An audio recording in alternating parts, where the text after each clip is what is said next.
ঠাকুরের কাছে তার বাবার যখন নিবেদন করলো ঠাকুরের কাছে, ঠাকুর বলছেন বড়মার কাছে নিয়ে যাও। বড়মার কাছ থেকে নিবেদন করলেন। বড়মা বললেন ও কি নিজ হাতে ইষ্টবিধি করে? বলছে না, আমি করে দিই। বলছে কেন? 8 বছর বয়স হলো নিজ হাতে ইষ্টবিধি করে না? বলছে যে আজ থেকে বাড়ি গিয়ে যে পয়সাটা আপনি ইষ্টবিধি করেন ওর হয়ে সেই পয়সাটা ওর হাতে দিবেন, ওর হাতটা ধরে হাত জোড় করে ইষ্টবিধি মন্ত্র বলে ওকে বলতে বলবেন। বলতে ও তো কথা বলতে পারে না, ও যেমন করে করে যাই পারে বলবে, ওকে বলতে বলবেন যে এই কথাটা তুমি বলো, আমি বলছি তুমি শুনে বলো। ও তো শুনতে পায়, হ্যাঁ তাহলে ওইটা বলতে থাকো। ও যেমন করে বলার চেষ্টা করবে আর 30 দিনের দিন পাঠিয়ে দিবে।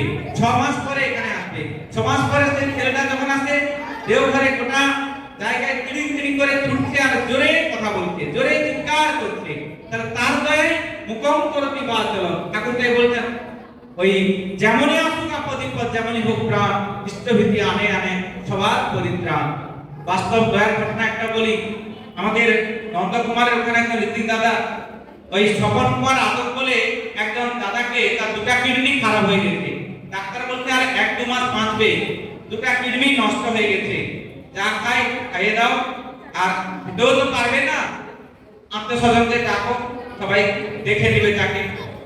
তারা এক জায়গায় সৎসঙ্গে শুনছেন ঠাকুরের সেই বাণী, সৎ দীক্ষা তুই এক্ষুনি নেই, ইষ্টের এক সম্প্রীতি পরম চরণে নাম জপে কাটে অকাল সম্প্রীতি। তার মা তখন মানে ওই দাদাটির যে স্ত্রী আর কি, সে তখন বলছে আমার স্বামীকে দীক্ষা দিতে হবে। ঋতিক দেবতাকে ডেকে আনলেন। তার ছেলে তো তেরে মেরে আগুন, ঠাকুর অনুকূল চন্দ্রের নাম ধন্বন্তরী, ঠাকুর তো বাঁচিয়ে দিবে। 2টো কিডনি খারাপ, ডাক্তার বলছে আর বাঁচবে না। বলছে হ্যাঁ রে বাবা, ঠাকুরের কথাটা আমরা তো বহু হাজার টাকা ব্যয় করেছি, একবার ঠাকুরের কথাটা শুনে দীক্ষা নেই, তাতে তো আমার বিশাল কিছু খরচা হচ্ছে না। ঠিক আছে, তোমাদের ভালো লাগছে তোমরা করো। এই বলে সেই মায়ের স্বামী আর যার কিডনি খারাপ হয়েছে সেই মানে তার স্বামী এবং মা দুজনেই দীক্ষা নিলেন। দীক্ষা নিয়ে ইষ্টবিধি করছেন। আর 5 বছর পর্যন্ত সে 2টো কিডনি সুস্থ হয়ে সুন্দরভাবে আছে। কিন্তু এই ঘটনাটা বলার কারণ কি? যেই ছেলেটা তেরে বেড়ে আগুন হয়েছিল, ঠাকুরের নাম নেবে না, ঠাকুরের দীক্ষা নেবে না, সে একটু ব্যবসা বাণিজ্য করে, গাড়ি ঘোড়ায় যায়, একটু উপার্জনও করে, আর একটা ছোটখাটো চাকরিও করে, এখানে তার অহংকার বেশি। কিছুদিন আগে মোটরসাইকেল চালাতে গিয়ে এমন অ্যাক্সিডেন্ট করলো, স্পটেই ডেথ হয়ে গেল। তাহলে টাকা পয়সা, গাড়ি বাড়ি, চাকরি বাকরি, ব্যবসা বাণিজ্য মানুষকে বাঁচাতে পারে না, বাঁচাতে পারে প্রভুর নাম আর ইষ্টভীতি।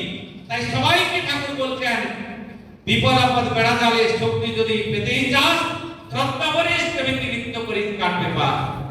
পরমপিতার আকুল চরণে বড়মা যাকে চিঠি দিয়েছেন সবাইকে বলতেন ভক্তি ভরে ঠাকুরকে হৃদয়ে রাখবে আর তার নিত্য ইষ্টভীতি করে যাবে। 30 দিনের দিন পাঠিয়ে দিবে। আমরাও আজকের এই বড়মার শুভ জন্মদিনে তার সেই কথা পালন করে টিপিওয়ার্কের কাজে মায়েরা দাদেরা সবাই ঝাঁপিয়ে পড়বো। সকালে সকালে গুরু ভাইয়ের বাড়িতে প্রার্থনায় যাব। আমরা এখানে এসে এখানে আসার আগেও এক বাড়িতে গেলাম, প্রার্থনা করলাম, তার বাড়িতে আবার একটা দীক্ষাও হলো। ঠাকুরের দয়ায় বেরোলেই হয়। আপনারাও করতে থাকুন, যথাসময় ঈশ্বরনির্দেশ মূর্ত করাই তো সেই তপস্যায় আমরা যুক্ত থাকি। একটা 13 হয়ে গেছে, এখন আমাদের মাতৃ সম্মেলন হবে একটা কীর্তনের পরে। জয় গুরু।